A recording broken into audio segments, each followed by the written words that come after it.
Então, o senhor falou da retrocognição, né? E como é que foi a relação dessa retrocognição com a Invex, assim? O que foi o fator? A Invex é o seguinte, eu comecei a ver como é que era a situação e comecei a ter uns processos parapsíquicos de lembrança específica, determinados locais, a parte da historiografia minha, do passado, minha autobiografia. Então comecei a ver como é que eu reagia e de que modo que eu era. Que eu queria saber, que eu desde pequenininho dei conta no meu pai, na minha mãe, que eu queria estudar era o processo da cabeça, que é o problema do conhecimento, a cognição, que é o mental soma, que eu chamo hoje a consciência. Eles querendo que eu fosse artista disso, artista daquilo, eu falei, não vou mexer com isso. Meu problema é por aí. Então, aquilo tudo começou a bater na minha cabeça. Eu fui crescendo assim, como é que é? Eu vou estudar o quê? Como é que eu vou estudar a cabeça? Como é que eu vou estudar o conhecimento? Aí eu comecei a ter aquela visão com as coisas todas. Aos 13 anos, eu comecei a ter o processo de psicografia. A psicografia me ajudou, porque eles davam mensagem. E eu olhava aquilo na minha frente, as coisas funcionando. Você está entendendo? Eu via que o negócio não era meu, eu ia ponderar aquilo, muita coisa eu admitia. Com o passar do tempo, isso me deu uma convicção muito grande. Aí eu comecei a ver como é que era o problema familiar. Por quê? Aos 12 anos eu saí da minha terra e fui para Uberaba.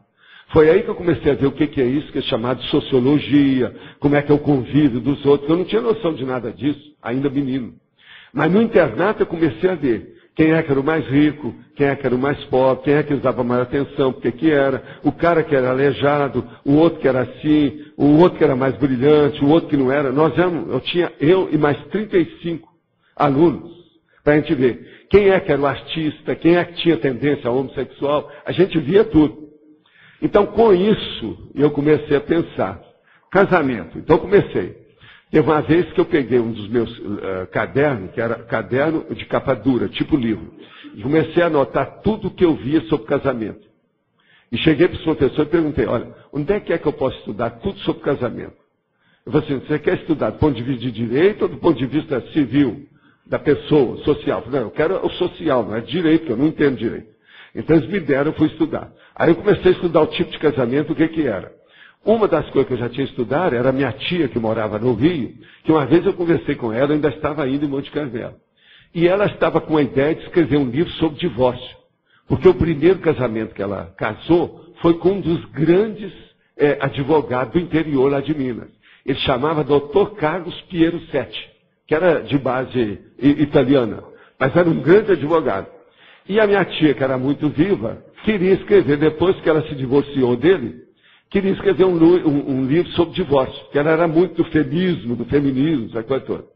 Agora, depois ela foi para o Rio. Então aquilo me chamou a atenção também. Como é que é o negócio do divórcio? No livro dos Espíritos de Allan Kardec já falava que o divórcio é uma coisa boa, que deve ser feito, que ele existe e tal. E ele já falava que era a favor do divórcio.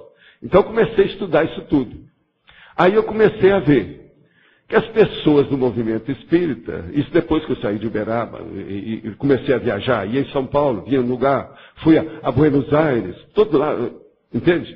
A gente começou a ver aquilo, mas um pouco antes mesmo, eu comecei a ver que havia muita dissonância, muita coisa atrapalhada nesse negócio. Pelo seguinte, o povo só chegava no movimento espírita quando já estava com a vida firme, conformada, aposentado, tudo feito, o cara já tinha um livro escrito, já tinha plantado um pomar e já tinha o livro, o filho já feito. Era assim que eles falavam.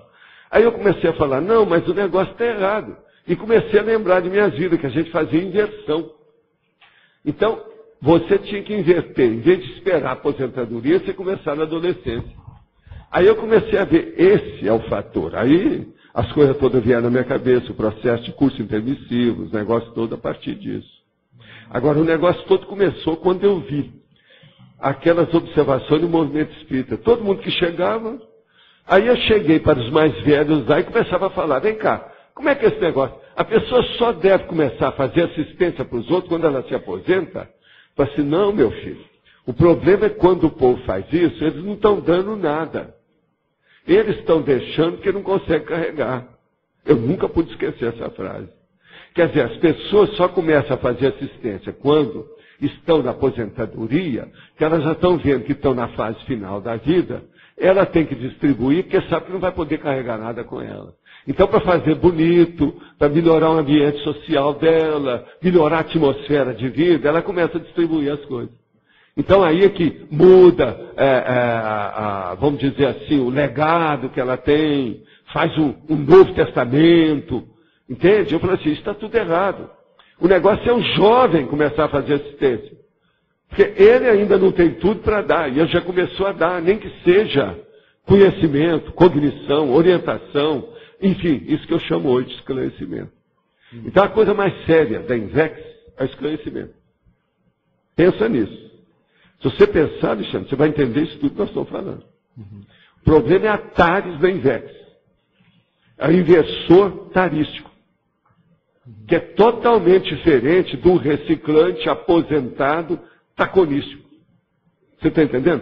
Porque aquele cara, ele não pode carregar as coisas. Como é que ele vai levar os terrenos que ele tem, as casas que ele tem, as ações que ele tem? Não dá. Então ele começa a distribuir, porque ele sabe que não pode carregar. Ele não está dando nada. Você está entendendo? Ele não está dando. Essa doação, ela não é lícita.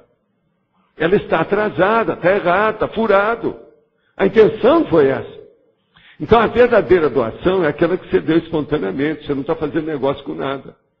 Agora veja, essa última doação do aposentado, que está dando os bens dele, o patrimônio dele, mostra que ele está fazendo um negócio. Por quê? Ele está criando simpatia em torno da personalidade dele e da memória dele. Você está entendendo? Então são esses caras que fazem um túmulo antes de morrer. Na Uberaba, eu fui lá para ver vários túmulos do cara, inclusive com um eu conversei com ele. Não, meu túmulo já está aqui. Eu encontrei o cara no cemitério, eu estava visitando o túmulo dele. Agora veja, um túmulo todo bonito, mausoléu, tudo arrumado lá dentro. Eu falei assim, ó, só falta ar-condicionado. Eu falei para ele. Entendeu? Então são as bobagens desse jeito. Outra coisa, depois eu fui estudar o negócio da criogenia, que era o pior ainda que o túmulo. É a vida. Tá certo?